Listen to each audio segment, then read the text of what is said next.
El gobierno estadounidense necesita solo dos cosas para mantener su hegemonía mundial: el petróleo y acabar con otros polos de poder que le hacen sombra. Desde el 2001, Estados Unidos ha emprendido guerras contra Irak y Afganistán y distintos países del Medio Oriente.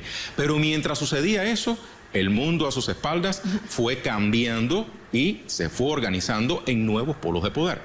Rusia estableció estrechas e importantes alianzas con otros gigantes del mundo como la India, China, Brasil y Sudáfrica. Mientras que en América Latina, territorio que siempre vieron como su patio trasero, se consolidó la integración latinoamericana tras la llegada de Hugo Chávez al poder. Fue esto lo que permitió que China y Rusia empezaran a retomar alianzas estratégicas con América Latina, se consolidara la cooperación sur-sur y poco a poco se tejiera un mundo multipolar con mayor equilibrio que no tolera hegemonías y que no responde a los intereses ni de Washington ni del sector guerrerista de ese país. En su última gira internacional, en el año 2010, el presidente Hugo Chávez selló alianzas para un mundo multipolar y alertó que si bien el mundo unipolar estaba en agonía y Estados Unidos era un imperio en decadencia, un tigre de papel, en su desesperación daría peores zarpazos. Y así fue. Cada país que se alió con la Venezuela, que apostó por la multipolaridad, ha sido duramente golpeado. Comenzaron por Libia, luego Siria y Ucrania. Lo han intentado con Irán, Bielorrusia y además han demostrado que actualmente van por Rusia y Venezuela. Veamos en este trabajo audiovisual cómo y cuándo comenzó esta agresión abierta contra ambos países. Soy ucraniana, nativa de Kiev. Ahora estoy en Maidán, en el centro de mi ciudad. Quiero que sepas por qué miles de personas de todo mi país están en las calles. Soy Mariel y hablo desde Venezuela. En 2 semanas que hemos estado protestando en mi país, han muerto más de 15 personas por la brutal agresión del gobierno nacional. En diferentes partes del mundo se emprenden acciones con efecto déjà vu. Las tácticas de promoción de golpes blandos en Ucrania y Venezuela muestran analogías factibles: caras bonitas, conmoción en las redes sociales, campañas mediáticas y todo esto con el apoyo de Occidente. En ambos países circuló la historia de francotiradores de origen indefinido.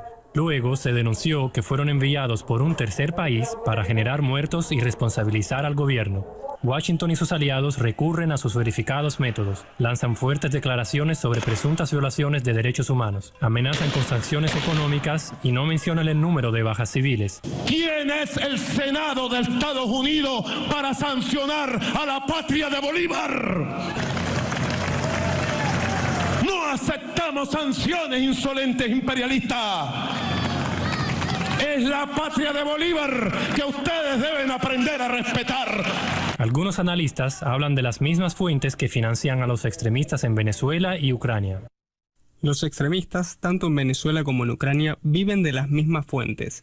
La única diferencia entre los dos países es hasta cuánto han sumergido al país en el caos. En Ucrania se puede hablar con seguridad de golpe de Estado, mientras que en Venezuela los manifestantes tratan de desestabilizar la situación. Y detrás están los Estados Unidos y la Unión Europea. Lo que los países occidentales denominan como el empeño popular de conseguir la democracia se presenta como un guión concebido de antemano. Se inspira en los libros del estadounidense Gene Sharp, quien hace años ideó el concepto de las revueltas no violentas. Serbia, espacio postsoviético, primavera árabe. Estas tácticas fueron aplicadas en varios rincones del mundo. Ah, sí, el libro de Gene Sharp. Todos nosotros lo utilizamos, nos conectaba con otros. Con Otporka en Serbia, el movimiento opositor en Bielorrusia y en Georgia.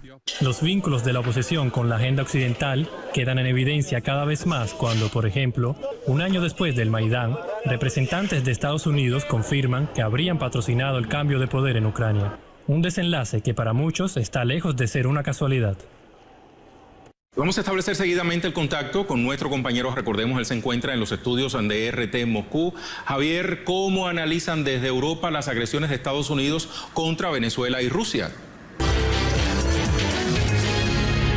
Son muchas las voces, las críticas que se están vertiendo contra países tales como Venezuela o como Rusia y tienen un mismo origen y además es un mismo mensaje que trata de atemorizar. El origen, sin duda alguna, es Estados Unidos, la Casa Blanca y también las corporaciones mediáticas occidentales que trabajan, bueno, pues al servicio de lo que quiere el presidente Barack Obama. Se ha convertido en una especie de juego de quién es el bueno y quién es el malo y desde luego se nos está diciendo quién debe ser.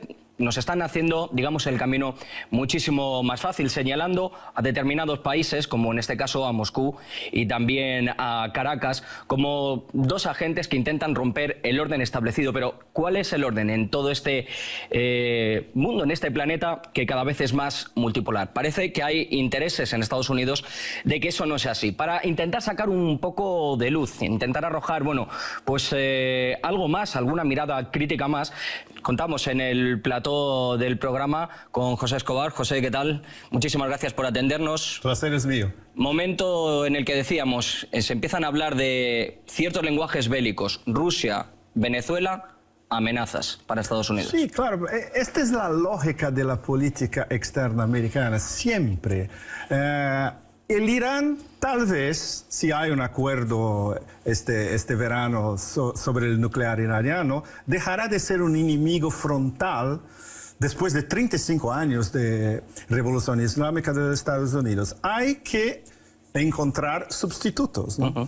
El principal, y esto puedo les decir por los próximos decenios, será Rusia. Porque Rusia, y Rusia aliada con China especialmente, es una amenaza frontal a la dominación americana en Eurasia, Europa y Asia. A veces este tipo de sanciones, estas amenazas que se están convirtiendo en sanciones, en multas, intentando acorralar a países como se está haciendo, por ejemplo, con Rusia, a veces no ayudan al beneficio, no vienen en beneficio de Estados Unidos. Están perdiendo muchísimos clientes comerciales, ¿no? No, los americanos no pierden nada porque están observando, como si una pelea de box, están muy al del ring, ¿no? Los que están al margen del ring son los europeos, que tienen intereses directos porque hay muchos intereses directos de comercio de Alemania, Francia, Reino Unido, Italia, especialmente los países del sur que también están necesitados por la crisis. Los países del sur, el turismo ruso para Grecia, para España, para Italia, por ejemplo. Y estas sanciones son contraproductivas para la Unión Europea. El problema es que hay al menos 3 uniones europeas en Bruselas. Los países del norte, la Alemania, que es el primus inter pares, claro, el más poderoso, y la Europa del Sur. Y los intereses son completamente divergentes. Por ejemplo, esta semana no decidieron de más sanciones extras contra Rusia porque no hay consenso, es imposible. Y los de Europa del Este, que son los históricos, vienen en su perjuicio, es decir, les están... En su perjuicio. Pero los 3 pequeños bálticos y Polonia tienen su propia agenda, que es una agenda de paranoia absoluta en relación a Rusia y demonización de todo que es ruso. No apenas del presidente Putin, como de la Rusia y de los rusos. Porque ahora es una reacción de histeria paranoica total. El hecho de que se señale ahora mismo, por ejemplo, a Venezuela es por todo lo que se ha vivido antes. Es decir, el chavismo era una piedra en el zapato para Estados Unidos, etcétera, etcétera, ¿no? El golpe de 2002 que no funcionó. Y esto para el Departamento de Estado y para la CIA está acá, ¿no? Lo está mirando... Comparando con América Latina de los años 60-70, donde todo funcionaba, en términos de golpe, en términos de manipulación Operación de Cóndor, pública, etcétera. Todas las ramificaciones de la Operación Cóndor no se puede más hacer. América del Sur, especialmente en los últimos 12, 13 años, se politizó de una manera que es sin retorno. Vis-a-vis los intereses de la doctrina Monroe de los Estados Unidos, que trataba a América del Sur como un patio trasero, como se suele decir. El dar un golpe en la mesa con el caso de Venezuela puede servir como para intentar dar ejemplo al resto de países. Cuidado, las políticas de izquierdas, si no queremos, no van a gobernar y estamos torpedeando. No va a intimidar Ecuador, no va a intimidar Bolivia, por ejemplo. Son países pequeños, pero tienen una voz importante en América del Sur. Y sobre todo hay un problema muy peculiar que es el problema del Brasil. El Brasil está en una crisis enorme de modelo política, de gobierno, de partido, el Partido de los Trabajadores, y de modelo económico, sobre todo que es basado en exportación de commodities. El problema es que los americanos están intentando usar toda esa destabilización económica y política de Brasil para destabilizar el país como en todo. Esto es un problema muy serio, porque el Brasil es el más importante miembro del Mercosur. Venezuela también es miembro del Mercosur. Quieren destabilizar el Mercosur porque el Mercosur tiene un acuerdo con la Unión Europea de libre cambio. Esto no interesa a los Estados Unidos porque está aparte de los americanos. ¿Cree que vamos a poder ver en Sudamérica otros Euromaidán, como hemos visto en el corazón de Kiev? Están intentando hacer un Maidán en Caracas. Esto es clarísimo. Nuestros amigos venezolanos pueden detallar todas esas operaciones. Exactamente. Caracas sí funciona, y no va a funcionar, pero si funcionase, sería una previa para Guayaquil, una previa para La Paz, como ya intentaron hace algunos años, y el Gran Premio, una previa para Buenos Aires y después para Brasilia. Pues veremos qué es lo que sucede, pero lo que queda claro desde luego es el mensaje que están intentando mandar a todo el mundo, ¿no? Esto aquí se hace un poco lo que yo quiero y al que no se le sanciona como si fuera un policía. Lo que hacen los imperios en declinio. Pues muchísimas gracias por el testimonio, José. Desde luego que nos ha sacado mucho a la luz. Muchísimas gracias por sus palabras. Pues como bien ha dicho nuestro invitado, las sanciones se están utilizando como un arma arrojadiza que está intentando, bueno, pues ahogar, acorazar las economías de diferentes países y no en tanto, bueno, pues pensar que hay cabezas de turco, se puede decir así, hombres de paja, como está sucediendo con la Unión Europea. Vamos a echar un vistazo al tema de las sanciones y cómo han evolucionado, sobre todo en este último año, en el 2014. Sanciones contra Rusia empezaron el 17 de marzo por una supuesta implicación en el conflicto ucraniano, nada que se haya demostrado, y son sanciones de varios tipos, primero diplomáticas, económicas, militares y después han sido individualizadas. En Venezuela, bueno, empiezan el 30 de julio del 2014 por una supuesta violación de los derechos humanos y de momento se están tratando son unas sanciones que son individuales y diplomáticas. Se ha llamado a filas a distintos altos cargos. Las sanciones se están convirtiendo, como decíamos, en ese arma arrojadiza que a priori solo trata de dañar a las altas esferas, pero finalmente son las personas, la gente, las clases más bajas las que están sufriendo el azote de esas medidas punitivas. El azar de desestabilizar que conlleva víctimas reales. Las sangrientas protestas de la ultraderecha en Venezuela acabaron con la vida de 43 personas entre febrero y junio del 2014. La mayoría de ellas víctimas de la violencia opositora en las barricadas. 6 de los muertos fueron atribuidos a los cuerpos de seguridad, 3 de forma accidental y el resto por acciones violentas de diferentes signos. En noviembre pasado en Caracas se instaló el Comité de Víctimas de las Guarimbas, que busca justicia por los delitos cometidos. Está integrado por casi 50 familiares de los fallecidos en los actos violentos, por aquellos que aún viven con un inmenso dolor en sus corazones.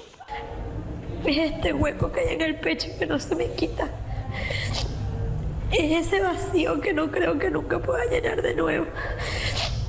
El comité ya se ha dirigido a la OEA, a la ONU y otras instancias. Sin embargo, sus voces fueron ignoradas, mientras desde Occidente abogaron en varias ocasiones por la liberación del líder opositor venezolano Leopoldo López, responsable de convocar las acciones desestabilizadoras.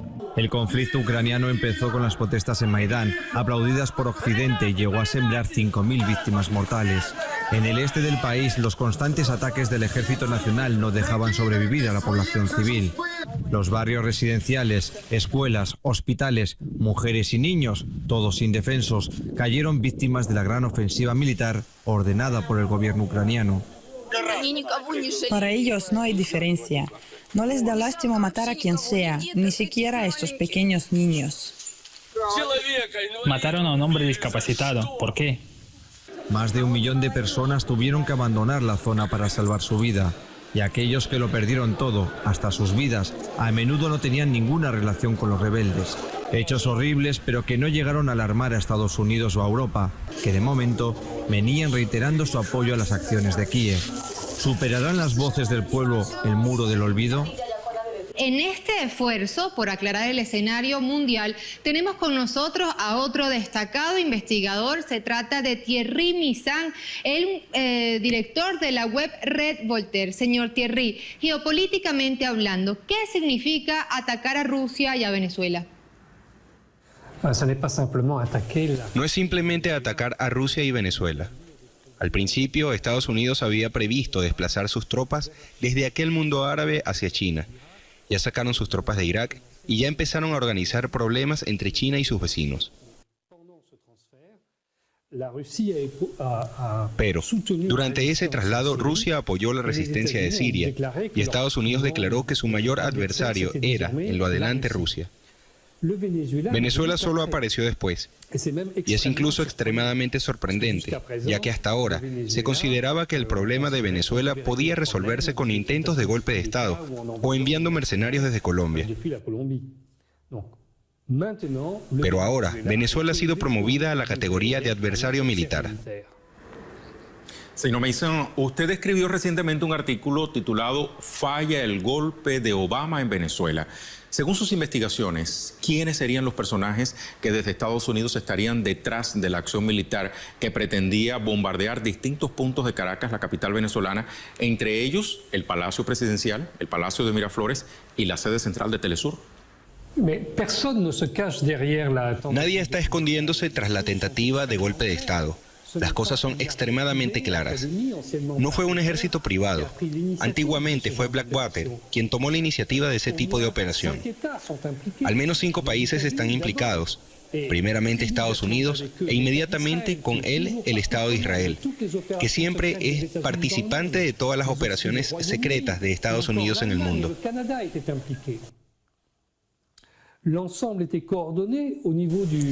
Pero también están implicados el Reino Unido y además Alemania y Canadá.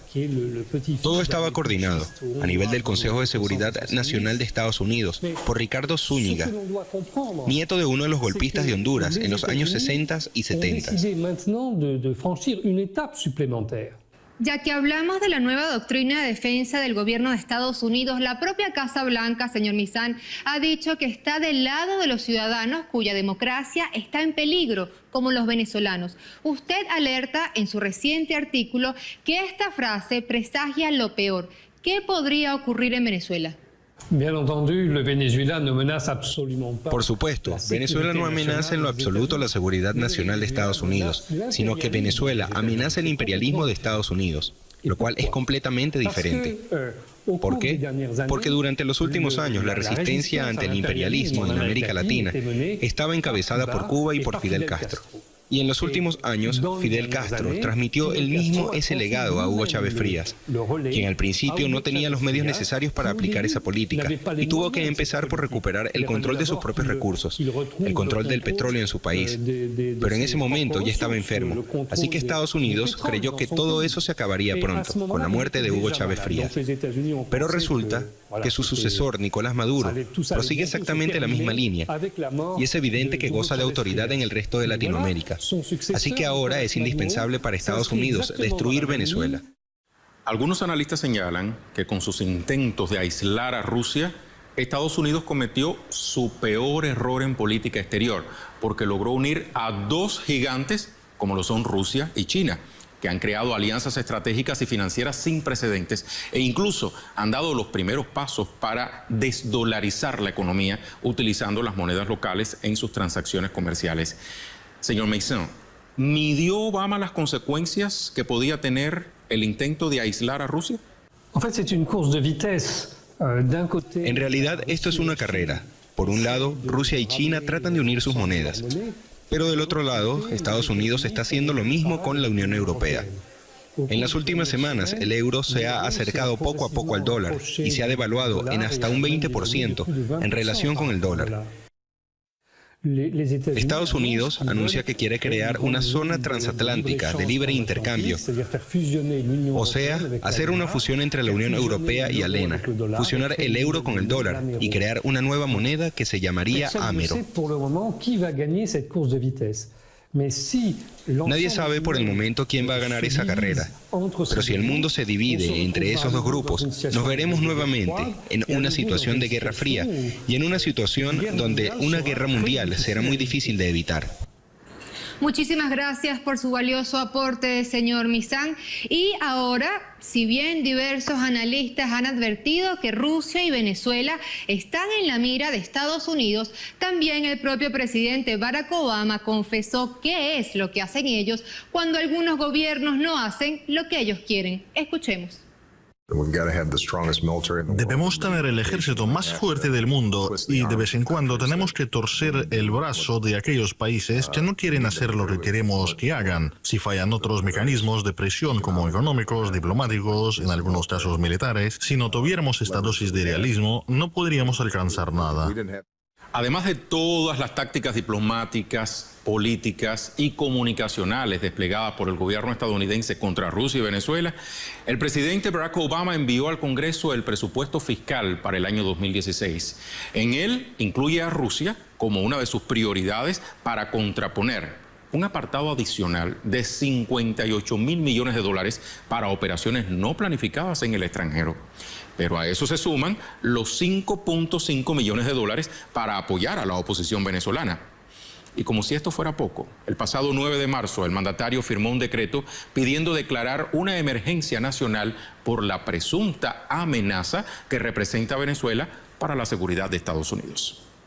La decisión del presidente Obama es una decisión desproporcionada. No guarda ninguna proporción con la situación real de Venezuela ni lo que significa Venezuela para los Estados Unidos.